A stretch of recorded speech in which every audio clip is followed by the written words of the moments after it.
Danes v Pomurskem dnevniku. Že drugi poletni judo kamp. Nova mini Sobočanca. Odstranili simbol centra Murske Sobote. Film o osamosvojitveni vojni v Pomurju. Vreme jutri precej jasno.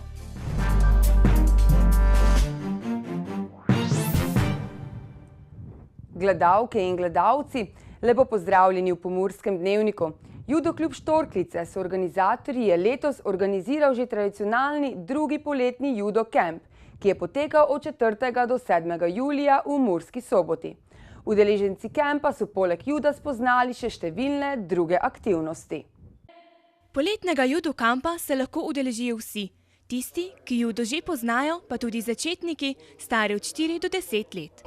Letos je tabor zelo dobro obiskan, med 36 in 40 mladih judistov, judistk hodi sem na tabor. Kot vidite od zadaj je več punc kot fantov, tako da številka udeležencev je kar visoka in tudi omejena, zato da je obvladljiva. Poleg juda pa so se udeleženci tabora preizkusili v številnih drugih aktivnostih. Rdeča, zelena nit, kako naj se izrazim, je judo, akrobatika, gimnastika. Potem smo imeli orientacijo v Murski Soboti, se pravi otroci so sami z kompasom se orientirali. Predhodno smo jih informirali, smo se sprehodili, pogledali zadevice, se pravi okolico, kjer se bodo sami orientirali po skupinah in na koncu so iskali medvedeka. Se pravi, iskali smo zaklad. Čeprav niso zdravi bombončki Haribo, je pa neka motivacija vseeno, da se otroci motivirajo za iskanje. Tako da to je bilo orientacija. Danes smo imeli obisk podjetja Saubermacher Komunala in smo si ogledali ločevanje odpadkov, se pravi zdrav način življenja, je pa v bistvu naša rdeča nit, se pravi zdravo prehranjevanje, gibanje in potem ne nazadnje tudi plavanje. Tudi nekako pogledamo plavanje in tudi sam sem učitelj plavanja in dejansko malo korigiram pravilnost zavesljajo in samega plavanja. Galerija Murska Sobota nam tudi zmeraj priskoči na pomoč in smo tudi ta teden imeli delavnice, se pravi hitrih prstkov, se pravi fine motorike, kajti to dejansko v današnjem digitalnem svetu otrokom manjka. Malo so šivali, malo so lepili, malo so rezali in malo oblikovali. Med tistimi, ki so se letos prvič udeležili judo kampa, ste tudi Zoja in Maša. Ste se letos prvič udeležile takšnega taborja? Ja. Kaj pa vam je najljubše v tem taboru? Kaj vse počnete? Se kopamo, delamo različne stvari in se igramo družabne igrice. V katerem klubu pa trenirate? V klubu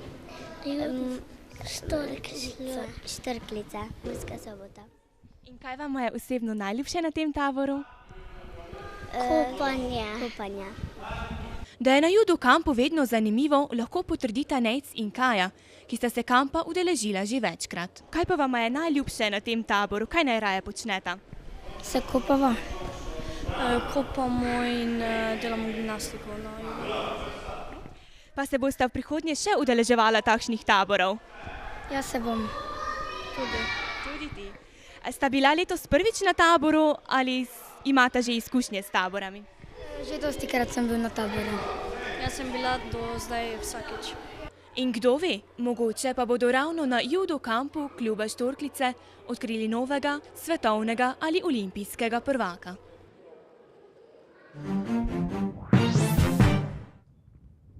Mestna občina Murska Sobota je v sodelovanju z družbo Avtobusni promet na linijah dveh navadnih mestnih avtobusov zamenjala vozili, ki sta bolj prijazna do okolja in invalidov. Na obstoječih linijah Sobočanec 1 in Sobočanec 2 bosta tako vozila nova okolju in invalidom prijazna mini avtobusa. Le-ta bosta primerna tudi za ožje ulice v mestu.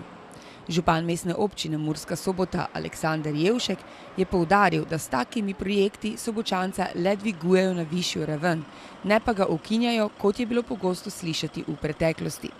Občina, ki se je s partnerskim podjetjem Dualis trdo pogajala, je le uspela doseči kompromis in zagotavlja še naprej poceni prevoz.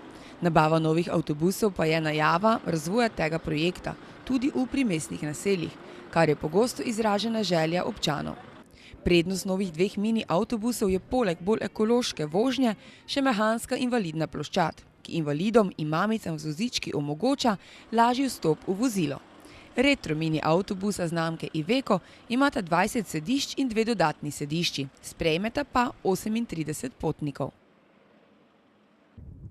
Včeraj so s strehe bloka za šoping centrom odstranili ogromen radijski stolp, ki je več kot 40 let predstavljal simbol centra Murske Sobote. Lastnik stolpa, podjetje Telekom Slovenije, se je namreč odločilo, da stolpa več ne potrebujejo. Ker je v teh letih omenjena tehnologija zastarela in jo je nadomestilo moderno optično omrežje, je stolp postal neuporaben. Novega stolpa zaradi tega ne bomo postavljali, so povedali na Telekomu. Stolp je svojo veliko pojavo in višino opozarjal nase vsakega, ki je zavil v center mesta. Meščani pa so ga vzeli za svojega. Ko si se pripeljal v center mesta, si z leve videl zvonik evangeličanske cerkve, na desni pa ta radijski stolp. Sedaj bo prav nekaj manjkalo v centru, so povedali meščani. Stolp je za potrebe radijskega oddajanja podatkov leta 1973 postavilo podjetje PTT Slovenija. Zavod Sončnica je v okviru projekta EPK 2012, v katerem je Murska Sobota sodelovala kot partnersko mesto, ob 20. obletnici osamosvojitvene vojne posnel film Radgona 91, osamosvojitvena vojna v Pomurju. Gornja Radgona je med osamosvojitveno vojno od slovenskih mest utrpela največ materialne škode.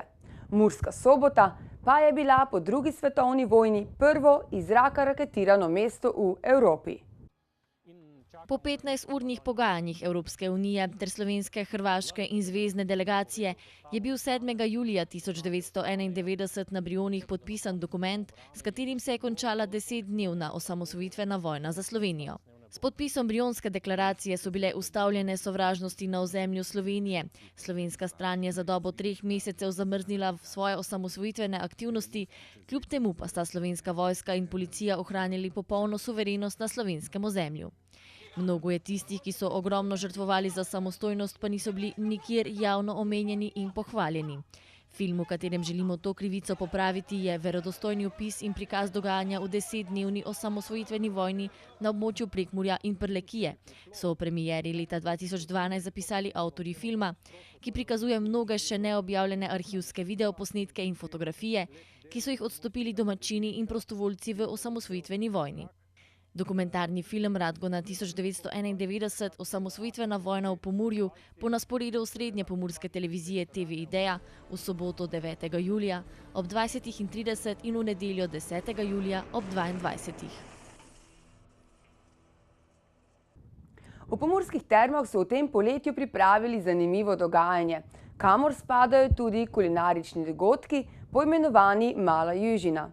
V vodnih parkih kulinarično razvajanje si boste lahko v soboto privoščili v zdravilišču Radenci.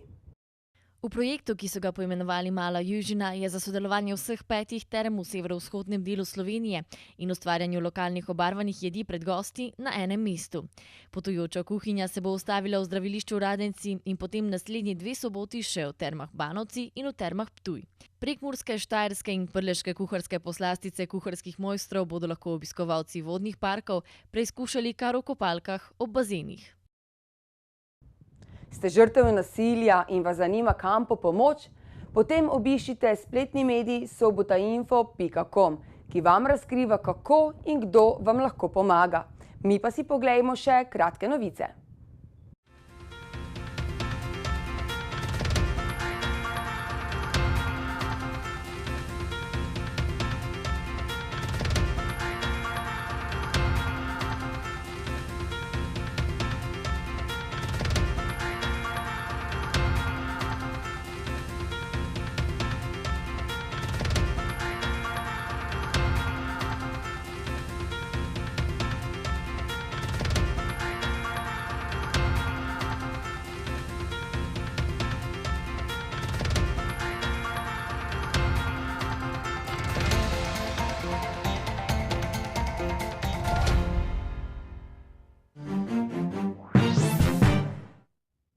Jutri bo precej jasno, popoldanske nevihte bodo malo verjetne. Več o vremenu v naslednjih dneh pa v vremenski napovedi. Danes smo imeli jasen dan s temperaturami okrog 26 stopinj Celzija. Opoldne ste v Krajinskem parku Goričko in Radencih namerili 20 stopinj, v Murski Soboti 21 ter v Lendavi 23 stopinj Celzija. Jutri bo precej jasno, popoldanske nevihte bodo malo verjetne. Najnižje jutranje temperature v vzhodni Sloveniji se bodo v Murski Soboti in Mariboru gibale okrog 15 stopinj, dnevne pa se bodo povzpele do 29 stopinj Celzija. V nedeljo in ponedeljek bo sončno in vroče. Predvsem v gorah bo kakšna popoldanska vročinska nevihta. Temperature v naših krajih se bodo dopoldan gibale med 15 in 19 stopinjami, popoldan pa med 30 in 34 stopinj Celzija.